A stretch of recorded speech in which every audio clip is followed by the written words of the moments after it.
I'm very happy to introduce Eric Hobsbawm, Professor Emeritus of History at Birkbeck College, University of London, one of the leading Marxist historians of recent times, and indeed one of our leading modern historians of any persuasion.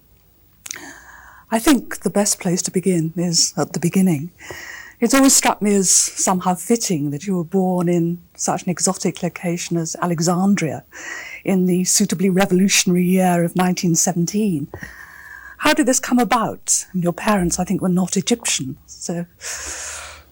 It's part of the history of imperialism. My mother got a free trip to Egypt after she'd finished her secondary school. And, of course, there was some kind of uncle there who had a trading thing. She came from Austria. I don't have to tell you that there was a strong interest of the Habsburg Empire in the Middle East. My father got there because one of his brothers got a job in the Egyptian Post and Telegraphs. In those days, Egypt was run by England. And there in Alexandria the two met. And because shortly afterwards the war broke out, they couldn't marry and live either in England or in Austria. And so that's how I came to be born in Egypt. Your father had actually come from London and grown up in the East End of London. Yes.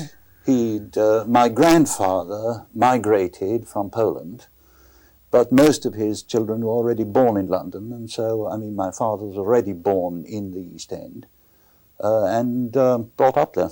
So he grew up in the kind of East End working-class Jewish community that you've Not written at something all. about? Not at all. He and his generation, his brothers, assimilated and tried to become as British as it possibly could, as fast as it possibly could. In what ways? What did that assimilation consist of? Well, they tried to read English poetry. They, in fact, tried to get away as far as possible, as quickly as possible, from their background. And they had to do this even more effectively because, of course, they didn't get much schooling. It wasn't until the very youngest that they actually managed, as it were, to get through some proper schooling. In many ways, it was really like non-Jewish working-class people because my grandfather was a cabinet maker. So, but shortly after the war, your parents left Alexandria and went to Vienna, I think. Yes, I think my mother couldn't stand it there anymore. So they both went to Vienna, and that's where I was brought up. Oh. Then in 1930, I think you moved to Berlin. 31 after my parents died, after both of them died, yes. Oh. Which was not a good time to move to Berlin. Oh, marvellous time. Oh. There's been no place more interesting to be if you were just getting to the age of 14, 15 than Berlin in the last years before Hitler. Almost everything that I learned, as it were, began in Berlin in those days. What sort of things and how, what particularly Marx, for one thing. How were you introduced to Marx? Well, I became a communist, of course, you see. Why, of course? Well, I wasn't a Christian, I wasn't a German, so I couldn't become a Nazi or anything like that, which quite a lot of young Germans did. Consequently, one had to go on the left, become something revolutionary on the left. And that seemed to be the obvious thing, right in the middle of the slump. It was an appalling time. I didn't want to become a Zionist either, which would have been another alternative. And then at a certain stage, while I was going around shooting my mouth off, one of my teachers said, "You clearly have no idea what you're talking about. Go to the school library and read some stuff." And that's how I began. And you came to England in 1933, and then you went to Cambridge. Then I went to Cambridge. Was that not rather a culture shock for someone coming relatively newly to England? No, the culture shock was coming to England and discovering that secondary school, grammar school, was about 5 years younger in intellectual interests and maturity than what I'd been used to in Berlin. Coming back to Cambridge was carrying on from where I'd left off in 1933 in a German gymnasium. You really felt you could carry on. It wasn't Oh, yeah. still... In what ways? I mean, what did you miss when you came to a secondary school in England compared with your education in Germany? It wasn't so much the education, it was a general intellectual atmosphere. I mean, it was way behind, simply in every respect. You see, one came over from Germany full of, what you might say, current stuff. I mean, I came over humming songs from Brecht and Weil's Dreigroschenoper, that kind of stuff, you see. I came talking, whatever it is, about Marx and Lenin and Stalin and all the rest. And the kids at school here knew nothing The about kids at that. school knew absolutely nothing about it, for that matter, even in terms of sexuality, you see, the discussions, the know-how and so on, in the Berlin scene there, was way ahead of anything that there'd been. So it wasn't until another 3 years that one really... And when you got to Cambridge, there you met people who did Yes, talk the same that's sort of right. language, Who did the talk same the sort of same interest. kind of language, talk the same sort of terms about the things. What about on the educational side at Cambridge there? What long-run effect do you think your training as a historian in Cambridge had, if any? Difficult to say. I think it almost certainly gave me, far more of what I think is a very good thing, namely the British empiricist tradition. See, I mean, if I'd been brought up on the continent, I would have almost certainly, I might very well have become a philosopher. I'm not sure I would have liked that. I would have spent far more time on all these methodological and theoretical discussions a priori than I did. I think English education in general, Cambridge education in particular, kept me down to brass tacks much more. Most of us educated ourselves. Because, with one or two exceptions, there wasn't anybody at Cambridge that we really took very seriously. It is unbelievable how provincial English historical life was. So, in a way, it was the choice of doing history rather than the teachers which made a great difference to us. And then we talked to each other. You must remember that in the later 30s, an enormous number of the livelier people and the able and intelligent people, never mind what their subject was, were indeed on the left and were in the Communist Party. It is very difficult to remember because an awful lot of them, of course, left afterwards. But if you weren't at the time, it was really rather surprising. There had to be special reasons. I mean, I think this was to a very great extent, in my time, the effect of the Spanish Civil War, which radicalized people, and, of course, the reaction against appeasement and Hitler. Something that obviously was important to your work in the years immediately after the war was the Communist Party History Group that was founded in 1946, which obviously brought together a quite exceptional group of young Marxist historians who've gone on to be immensely influential in the development of the subject since the war. Can you tell us something about that atmosphere? For example, the influence of Maurice Dobb, who, as a senior figure amongst you all, obviously did have some influence on you. I think Maurice Dobb was in many ways the crucial influence, not so much through his own personality, because he was a very sort of reticent and modest man who hardly ever opened his mouth, but through the studies in the development of capitalism, which, as you remember, came out just about that period, and which for the first time tried to see the development of capitalism, historically speaking, as a whole. And most of us were, in a sense, trying to dot the I's and cross the T's of Dobb, or alternatively see whether he was right. But it gave us, if you like, a basic theme on which we could embroider, you see. But very few of the English Marxist historians have become economic historians in a strict sense, which I've always found rather surprising for Marxists. I mean, Dobb was an economist and economic historian. Well, I don't think it's so surprising, since, I mean, Marxist history isn't specifically concerned with the minutiae of economic development.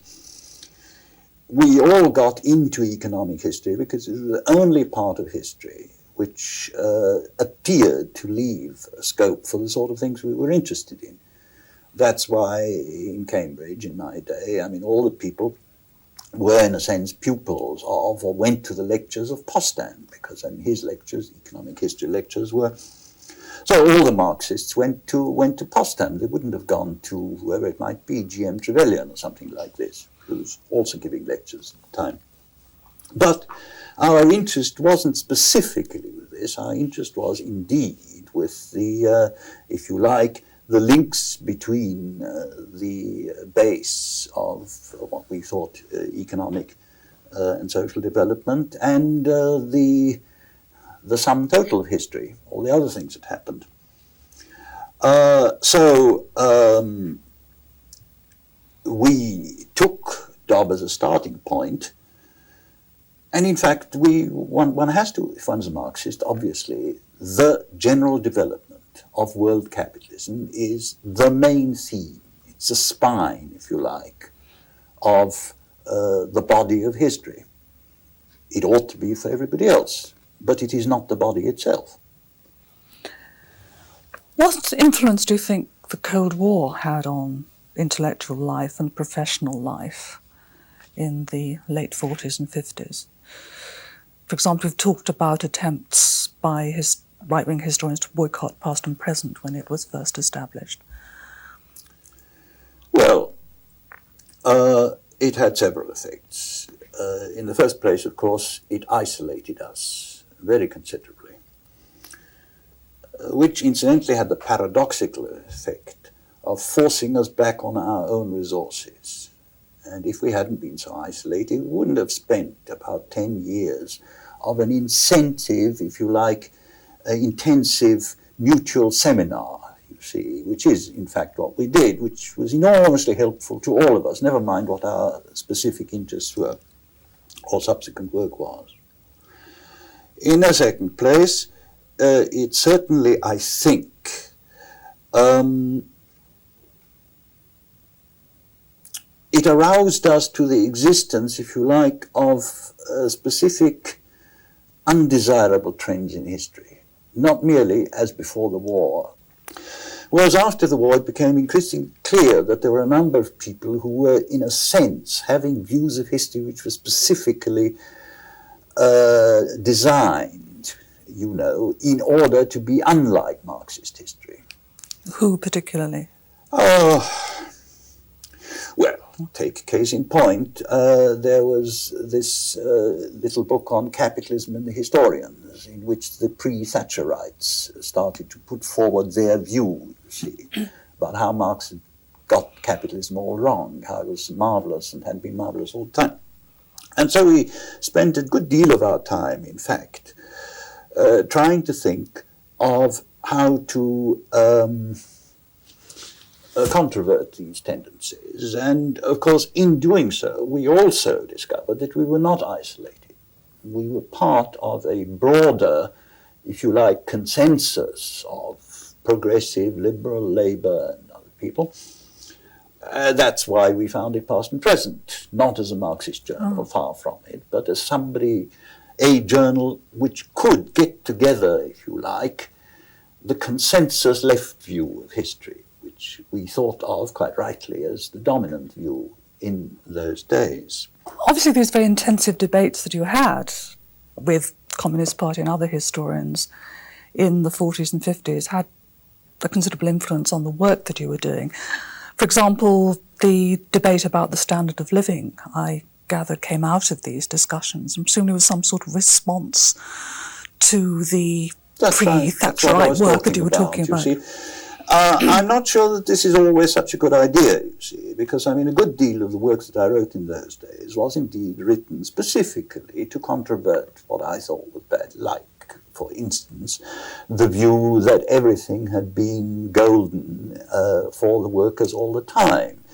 It was very difficult, you see, because we weren't taking the view which at this time was being taken, say, among French Marxists or other French communists and others, that you had to prove that things were getting worse and worse for the workers all the time. We thought this was absurd. Everybody in England thought this was totally absurd, as indeed it is, you see.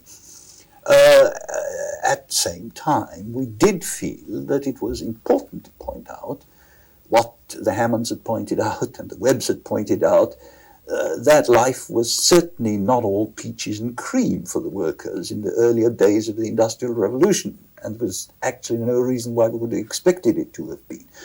And similarly, you see, I mean, I took up the matter of the labour aristocracy, you see, very largely because I forget who it was. I think it was Trevor Roper, who doesn't know much about it, and who en passant somewhere mentioned that he thought it was, perhaps it wasn't somebody else, perhaps it was Hugh Seaton Watson, both people that I like or liked very much and get on very well with, but they kind of dropped something saying this was just one of these Marxist myths, you see.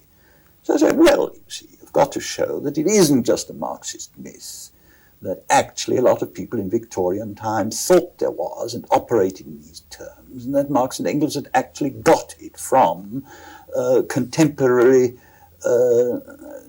what they thought was contemporary observations. So out of these kinds of influences, in fact, you wrote in the 1950s a succession of essays that remain 30 years later of real importance in 19th century British history, the essays that you published in Labouring Men in 1964. And their common characteristic is that they look both at the institutions of the labour movement and the wider social and economic experience they grew out of and the connections between them. I mean, were you conscious of developing a new approach to labour history, or do you think you were building on older traditions like the Hammonds? No, I don't think I was conscious of developing a new. I mean, labour history was in a poorish shape. Labour history had started off pretty well, I think, with the Webbs and Wallace and people in those days. And then I think in the interwar period, I mean, except for G.D.H. Cole, it wasn't very exciting, really. And in effect, it seemed to me, and it seemed to several others of us, that in some ways we would have to get beyond the history of organizations and the history of parties and institutions, and try and look at the working class itself. Yes, a kind of mythology seems to have grown up among my generation that up to the early 1960s there was only institutional labour history. Yeah. And then along came Edward Thompson and the making of the English working class, and this opened our eyes and we discovered a working class culture. And this really seems to me not to do justice to the group of historians who produced essays in labour history. Do you think it's possible to, in certain ways, in fact, social history in the 1960s and 70s regressed in some ways from what was developing in the 50s, particularly in moving away from looking at institutions in their social setting and looking perhaps too much at working class culture and too little at the institutions and organisations? Perhaps so. I think there was a tendency to... The main thing I think that went wrong in the 1970s is among the young, more radical historians, is that they thought the only relevant things were things which are directly connected with the labour movement and directly connected with the labour movement in recent times. In the 1950s, in fact, your own interests seemed to take off in a variety of directions, or maybe a lot of interest you'd had became more public in the 1950s. I mean, so far we've mainly talked of you as a historian of British labour, but in fact you've made a distinguished contribution in a variety of fields. Perhaps we could look at each of these in turn. First of all, the general synthesising histories, the age of revolution, the age of capital, and there's a third volume shortly to come. Shortly to come, right. Yes. And then your British volume, Industry and Empire. Do you feel it's important for historians to be accessible to a wider public, to write these more general, more accessible books? There are two sides to this problem. First, yes, it is important, obviously, to write for a public of non-historians. If there is one thing that, as it were, runs like a red thread through the whole careers of people like myself, it is that the past is interesting because of what we want to do or think about the present. I personally have never been, if you like, an antiquarian, and I've never even found myself having this, so to speak, the interest in archive grabbing for its own sake, which I can understand, because if one actually finds oneself doing it, it's enormously fascinating, and one gets enormous pleasure out of it. But in a sense, the idea of simply drowning oneself or going underground for years simply because one cannot resist opening the next, the next folder or the next package. That's never appealed to you. No, it hasn't. I mean, in a sense, I've always, to this extent, been present-oriented in the sense that I want to know how the past has become the present. And I think it's terribly important, too, if you like, get people who are not historians to understand what one found, to make it readable. This is not a Marxist tradition, this is a British tradition. In this country, we have fortunately got a very fine tradition of communicability. Yes. Going back, if you like, to Gibbon, but certainly to Macaulay, and represented in our own lifetime by all manner of people, A.J.P. Taylor, Trevor Roper, if you like, G.M. Trevelyan, even though I don't cherish him as highly as some do as a historian. So it's an attempt, if you like, to introduce some hard thinking and some reality in what the 19th century German used to call the Zeitgeist, the spirit of the times, which is another way of saying we know that it's not an accident that whatever it is, the period of the 1950s, 1960s, 1970s sees a large number of things happening simultaneously, a youth culture and a technological revolution and rock and roll and the end of quote-unquote modernism and so on. But why? How do all these things hang together, you see? And that's one of the things that I think an attempt at writing synthetic history enables you to explore.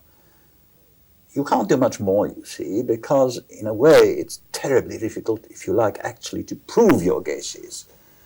But nevertheless, to try and establish these connections. Well, it's a thing which was probably the earliest historical question that's one of the things that actually made me want to become a historian when I was a schoolboy. The question about how things hang together. What gave rise to your interest in primitive rebels, bandits, peasants? In the first instances, I think I always had an interest in sort of marginal, so to speak, popular phenomena. Purely personally, I think. But in the second instance, I began to wonder, particularly in the 1950s, when I began to have sort of seriously rethink, if you like, my view of revolutionary movements and the working class movements.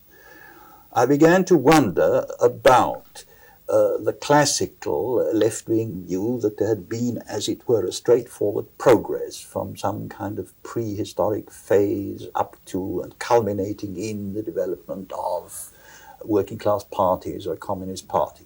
I mean, in many ways, the major incentive to systematize this rethinking was undoubtedly the crisis in the communist movement.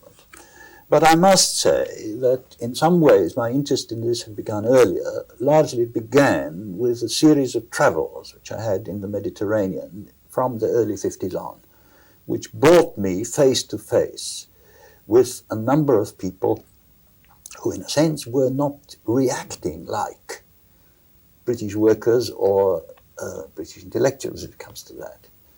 Behind all this is a search for what you might call the theory, the intellectual universe of ordinary common people, and what they believe to be a right organization of society, and under what circumstances you fight for it, and how far you fight. Yes. This is a very important issue.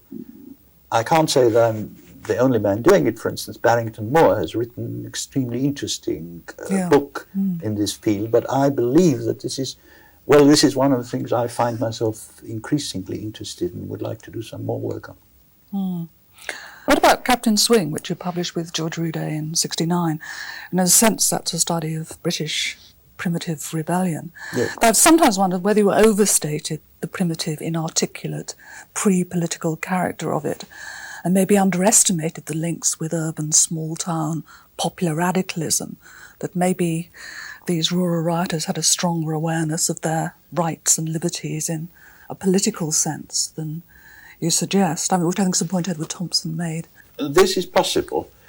I am inclined to think that probably the way in which farm labourers thought was not itself very much affected by the rather more sophisticated discussions in the towns, but nevertheless, I don't think we actually denied the impact of urban radicalism and of people trained in urban radicalism, such as village craftsmen.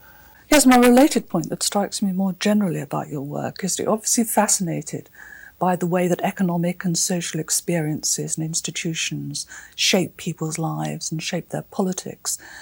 But you've given very much less attention to how they're shaped and influenced by contact with political institutions, with local government, with central government, with the police, for example. Is this fair, or is this a misreading of your interests? I think it's a fair criticism. I mean, I've found, for instance, in the historiography of banditry, which has developed enormously since I first doing it, and I think I can claim, as it were, to have created this particular subject in 1959. If there is one major change I would now make in the sort of model I originally suggested, it is to introduce a much greater importance for the political element, political and institutional element. That seems to me clear. So I think it is probably true. I think it's probably due to my Marxist upbringing that I naturally concentrated first on the economic base and then went straight on. But it is a weakness of, I think, this particular upbringing that one tended to leave out the intermediate phase of institutions and of political organization. But I make this as a general point without necessarily admitting that on any particular issue I underestimate. You've also, throughout your career, been engaged with the politics of the moment. You've written about the dangers of left intellectuals debating politics in isolation from active political engagement. They get too far removed from real politics. But how much engagement is possible for intellectuals with politics? Do politicians listen to intellectuals, or are inclined sometimes to say things they don't want to hear? Neil Kinnock appeared to be listening to you at one point, but more recently you may have been saying things he doesn't like so much. Well, there are very serious problems about this, I think, for intellectuals. Doing history, or indeed any other intellectual thing, is not the same thing as applying it to politics. To what extent politicians listen, that's yet a third question. They listen to what they want to hear, and they don't listen to what they don't want to hear. And I think one of the most important things for historians to do, never mind what their political commitment is to pay no attention to this. But to keep on talking. But to keep on saying, because sooner or later somebody is going to listen. That, I think, is what Keynes meant when he said that politicians are generally applying the theories of some defunct economist. If the economist, while alive, had not been working them out, the politicians, when he was dead, or she was dead, wouldn't be following. But well, the point I'm trying to make is this, that many of us, history is a deeply political exercise, always has been. The only historians who are not deeply political are the sort of people who produce dictionaries or who publish documents. But in fact, all the important historians have been politically committed very much one way and another. But I think, given that fact, given that a great deal of historical debates are debates about the present in fancy dress, and even the more serious are debates which start off with a problem which arises in thinking about the present, you see, and which then gives on ideas which are then projected backwards. Given all this, it is still, in my view, enormously important that historians should not confuse themselves with politicians, however deeply committed they may be. Your interpretation of the rise and decline of labour depends very much on its rootedness in a specific type of culture that emerged in the late 19th century, carried on, and then has been in decline since the 1950s. This interpretation has been challenged from another number of points of view, but one thing that interests me about it is the culture you describe is very much a masculine one, of cloth caps and football matches. And I wonder where the women of the working class fit into your vision of working class consciousness and working class culture. In the first place, I don't accept that my view of the working class is based on a culture alone. I think culture is a symptom of this consciousness. What role do women play in this separate working class culture? They initially seem to me to be the essential victims of it, very largely because, at least married women. But I think they were victims because very largely extruded from, ideally speaking, from the labour market, and therefore not given the kind of recognition that people who were in the official labour market received in some way or another. And if they got into the labour market, it was because the family was so poor that the wife had to work, and this again didn't do the status any good. That's why I think the enormous change in the position of women in recent decades is essentially connected with the enormous increase of the work of married women, the entry of married women into the labour market. I would say that this, rather than any kind of feminist propaganda, is at the bottom of the transformation of women's ideology. But the important framework around all of your work is your Marxism, and that's obviously absolutely central to you and your way of thinking. What do you think is the distinctive contribution Marxism makes to the interpretation of history? I would have thought it's essentially the linking of phenomena in what classical Marxists call the superstructure with the basic, with the economic base.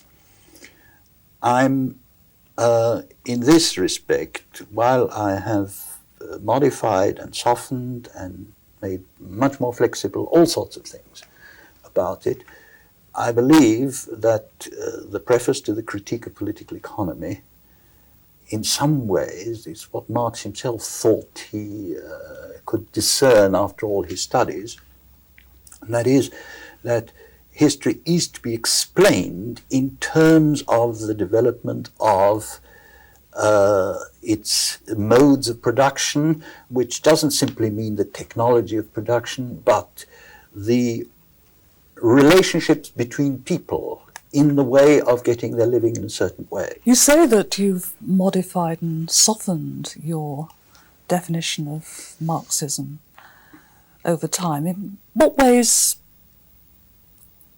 has it changed, and how has your Marxism changed in response to the really quite enormous social and economic changes in your lifetime? I would say it has changed in two ways. Firstly, by an increasing divorce between, as you might say, Marxism as a way of interpreting history and Marxism as an ideology of political commitment. We all grew up in the view that in some ways Marxism came to specific conclusions about the world which would have to be realized by certain practical steps, such as joining a working class party, communist party, or whatever it is, and that then there would be fairly automatically historical changes along certain lines. I think this is not tenable anymore.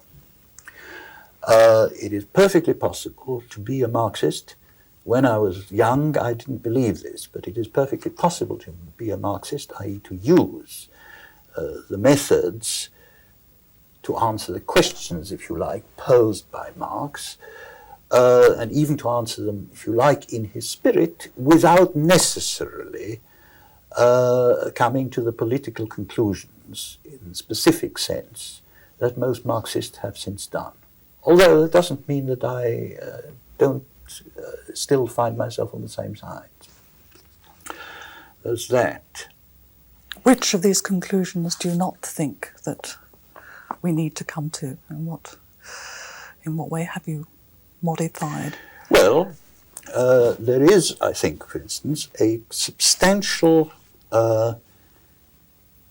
analytical difference between Marx's analysis of the mode of evolution of capitalism. For instance, the increasing growth of contradictionist capitalism, concentration of capitalism, and all the rest of it, you see, and the need for such a society to be eventually replaced and transformed, and the specific analysis that this would be the action of the of the working class. At one time, we believed, I'm not sure how far Marx believed it, but most people believed that the only way of achieving these major changes was by revolution. Now, while it seems to me absolutely absurd to suppose that it won't be primarily by revolution, because in fact, if you look at the past, at this century, there have been more revolutions in it than any other century before. In fact, it can also be demonstrated that it doesn't actually have to be through a revolution. There can be equivalents to revolution. There can be what Gramsci, who was another Marxist, called passive revolution. There can be combinations, as in the case of Germany, and of revolutions, defeats in war, various other things, which altogether produce something quite different from what it was before. In these senses, and finally, I think there's no question about it that one has to modify one's views in, for instance, I mean, on things like base and superstructure in the light of criticism which have been made about it. But modifying does not necessarily mean abandoning the basic approach, and if you like, the basic program for historical research which Marx set. Yes, you speak of yourself as modifying Marxism, and you've, in your writings, been very hostile to revisionists revising Marxism. Where do you see the distinction between modifying and revising Marxism as lying? Well, let's put it like this. Take the difference between Marx and Max Weber. Yeah? It seems to me quite clear that enormous amount of what Marx wrote has to be supplemented and corrected by what Weber wrote on things like class, on the role of status, on the role of all sorts of things, yes. things like religion. Okay. But whereas you can build a general view of historic evolution and historic development on Marx, supplemented, if you like, by Weber or anything else, you can't do it on Weber. You see? Well, if you like, here's the difference between people who allow you to develop a theory of the evolution of humanity in its multifarious and far from unilinear manner, you see, on the basis of a single coherent set of questions or a view of historical evolution, and those who don't. Others, it seemed to me, go too far one way. I mean, I don't believe that culturalism or almost any other theory which believes too much in the capacity of independent human initiative to change things. We would all like it to be so, but it isn't so. It's interesting at the moment that Marxism does seem to be losing its attraction to intellectuals. And in the crisis of the 1930s, it was very attractive to a number of intellectuals. In the boom period of the 60s and early 70s, again, Marxism was very attractive. But now, when labour movements, the economy are going through immense crises, intellectuals did not seem so much to be finding their answers in Marxism. Why do you think this is happening? I think you've got to distinguish between Marx as a badge of being on the left or badge of revolution, which everybody has, you see, which doesn't imply anything about Marxism, and Marxism as a theory, or Marxism as an interpretation of history. One reason why people are no longer as enthusiastic about Marxism, qua Marxism, is because so much of it has indeed been absorbed into the main corpus of history. If you compare almost anything that is written today with almost anything that was written 50 years ago, the days when I was a student, the difference is quite enormous. But another phenomenon there is the number of younger historians and other intellectuals who are not reactionaries, who are still somewhere on the left, but who would no longer call themselves Marxists, and don't seem to find in Marxism a useful framework for thinking either about history or about the present. I wouldn't personally care whether they call themselves Marxists or not. I would judge, in fact, their work rather than things. I'm bound to say that there are younger historians who, it seems to me, have gone in for too much antiquarianism, too much, if you like, neo-populism. But there again, I mean, you have to judge history by the best people. You are probably right in saying that at the moment, the general crisis of the left in the West is to some extent reflected in a tendency to move away from the ideology, the names which have been traditionally associated with the left. I would stress much more than this the long term rather than the series of short-term fluctuations. And I would stress the fact that the transformation of most history through either Marx or Marxism, or people realizing that those are the only questions which have to be asked, and to some extent, the only terms in which answers have to be given. And you would be surprised how many people today, even if they don't call themselves Marxists, take this view. And one day, I would hope, it would no longer even be necessary to ask whether people are Marxists or not. You simply judge their work and see, is it good history or isn't it good history? And if it's good history, it cannot but, to some extent, reflect it. I think that's a very good note on which to end. Thank you very much.